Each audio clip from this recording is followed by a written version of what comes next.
Hello à toutes et à tous. Aujourd'hui, on va passer en mode film catastrophe en parlant de l'événement de Carrington, la pire éruption solaire jamais enregistrée, et des conséquences catastrophiques qu'un tel événement pourrait avoir aujourd'hui. Avant de se faire flipper un peu, on va rapidement expliquer ce qu'est une éruption solaire parce que c'est quand même un peu plus balèze qu'une éruption volcanique. Une éruption solaire, c'est une brusque explosion à la surface du Soleil qui libère une quantité colossale d'énergie, de matière et de rayonnement. Vu au télescope, ça fait de superbes images, mais on ne se rend pas forcément compte de la taille gigantesque du phénomène. Les jets de matière peuvent atteindre des centaines de milliers de kilomètres de long. Avec la Terre à l'échelle, on se rend mieux compte. Ces éruptions sont tout à fait normales et se produisent très régulièrement. Elles impactent alors la Terre de différentes façons en plusieurs vagues. La première, c'est une sorte de flash électromagnétique qui voyage à la vitesse de la lumière. Il cause une ionisation soudaine de la haute atmosphère et des perturbations radio, mais ne présente pas vraiment de danger. Quelques heures plus tard, ce sont les particules énergétiques qui débarquent, et là, ça peut piquer un peu. Elles peuvent endommager les satellites ou irradier les astronautes qui ne sont pas protégés par l'atmosphère. Enfin, entre 20 et 72 heures plus tard, arrive le plat de résistance, l'éjection de masse coronale ou CME pour les intimes. Cette bulle de plasma déclenche ce qu'on appelle une tempête électromagnétique. D'un côté, c'est plutôt sympa parce que ça fait des aurores polaires incroyables. D'un autre, ça perturbe fortement le champ magnétique terrestre et les variations de champ magnétique provoquent des courants électriques induits dans tout ce qui est long et métallique. Les lignes à haute tension, les pipelines, les rails, la de Chuck Norris, c'est le même phénomène que dans les plaques à induction mais à l'échelle planétaire. En général, les éruptions solaires ne sont qu'une bonne occasion de prendre de chouettes photos et il n'y a pas de quoi s'alarmer. Leur nombre et leur intensité dépendent de la phase du cycle solaire qui dure environ 11 ans. L'activité du Soleil varie fortement pendant ce cycle. Lorsqu'il est à son maximum, il peut y avoir plusieurs éruptions solaires par jour. Et de temps en temps, il y en a des énormes. Vraiment énormes. C'est ce qui s'est produit à la fin août 1859. Le Soleil est alors en mode hyperactif et les éruptions violentes se succèdent. Un premier sursaut très intense provoque d'importantes aurores boréales le 28 août. Elles sont visibles à des latitudes très basses, jusqu'aux Caraïbes. Mais c'est le 1er septembre que le phénomène atteint son apogée. Ce jour-là, l'astronome anglais Richard Carrington est en train d'observer le Soleil quand il remarque un ensemble de taches solaires anormalement grandes. Elles sont si vastes qu'elles sont visibles à l'œil nu. Sapristi Milou, il faut prévenir le capitaine.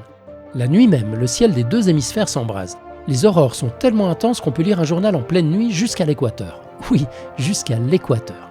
C'est un spectacle féerique, enfin, sauf pour les télégraphes qui vivent leur pire journée. Des étincelles sortent des machines, certains opérateurs se prennent des décharges et parfois les télégraphes se mettent à fonctionner tout seuls, alimentés uniquement par le courant induit.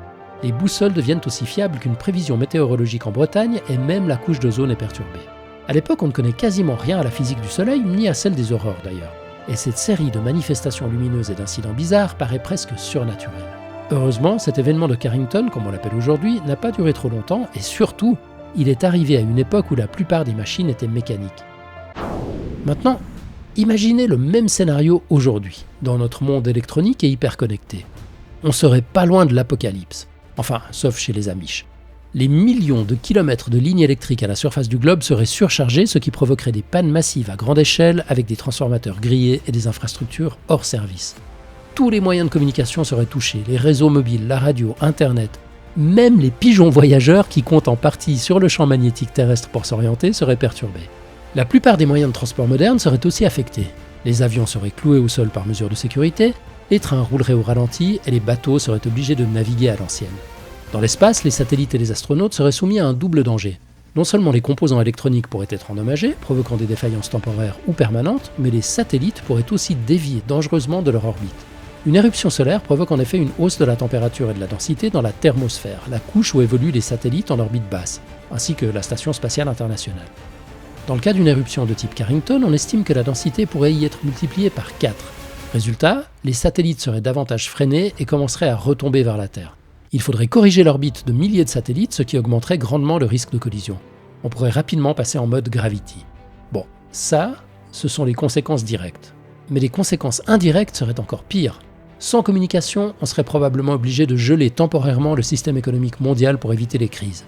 Plus de paiement, plus de retrait, plus de transactions. Les chaînes d'approvisionnement seraient mises à genoux, plus de gestion de stock, plus de réfrigération, plus d'acheminement. Même trouver de l'essence ou des produits de première nécessité comme des Legos pourrait devenir compliqué. Faute d'électricité, de nombreux équipements vitaux, notamment dans les hôpitaux, tomberaient en panne.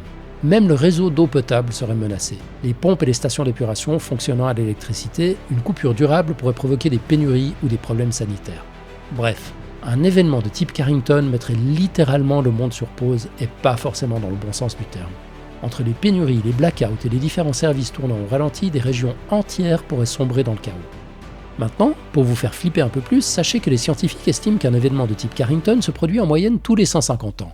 C'est une estimation bien sûr, mais bon, ça fait 166 ans là. On est presque sûr de se manger une éruption de type Carrington sur le prochain siècle. Enfin, pour vous achever, il existe des éruptions bien plus violentes que celles de Carrington.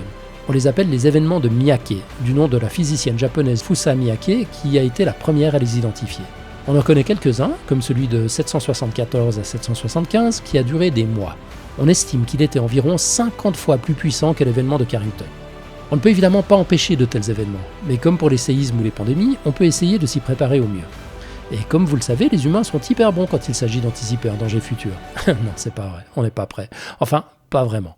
Certes, le Soleil est constamment sous surveillance et on peut généralement détecter les grosses éruptions avant qu'elles n'atteignent la Terre, mais selon l'importance de l'éruption, on n'aura peut-être que quelques dizaines de minutes pour réagir. Il existe aussi des protocoles d'urgence et des exercices d'entraînement. D'ailleurs, en octobre 2025, l'ESA a mené une gigantesque simulation d'un tel événement. Résultat, il y a un besoin critique d'améliorer notre capacité à prédire la météo spatiale. Et quand on voit qu'on n'est pas fichu de prévoir la météo à 12 heures en Loire-Atlantique, on se dit que c'est pas gagné. En gros, tout ce qu'on pourrait faire, c'est limiter les dégâts. Comment ? En renforçant les infrastructures, en limitant la consommation électrique, en construisant des satellites plus costauds, en prévoyant des moyens de communication alternatifs et des unités énergétiques de secours, et en améliorant les protocoles d'urgence.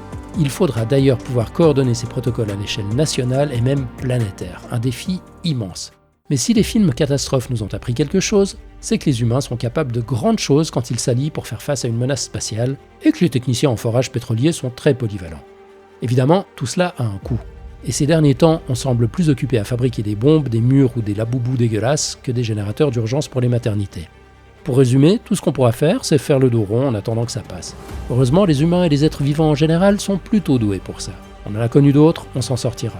Mais à quel prix ? On vous met plein de liens dans la description si vous voulez en savoir plus, et si l'épisode vous a plu, pensez à vous abonner.